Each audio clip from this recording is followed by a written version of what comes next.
Currently we have our mortise hole locations laid out and placed on both of the front leg pieces.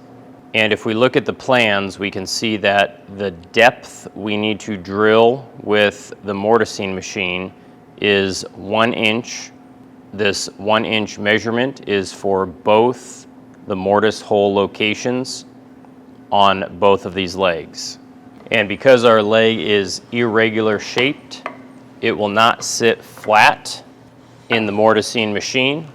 So we're going to be using some small blocks to help space out the various pieces that we will be mortising. This will ensure that our workpiece is square. And with my block in place, my 1/2 inch mortising bit installed, my depth stop set, and everything looking good, I should be able to begin mortising.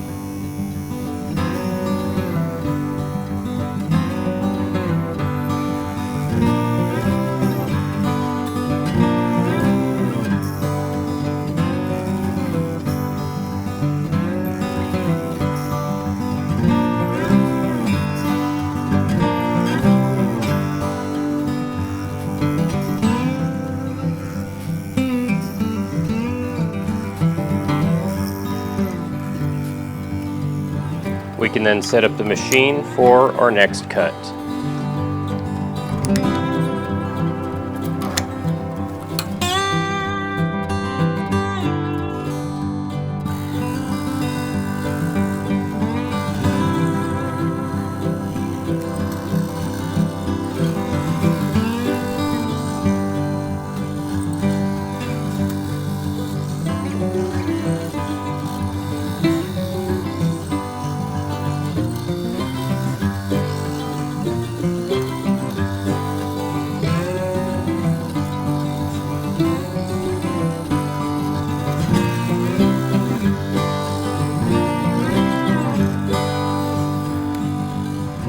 And with those mortise hole locations cut, we have 2 mirror image legs.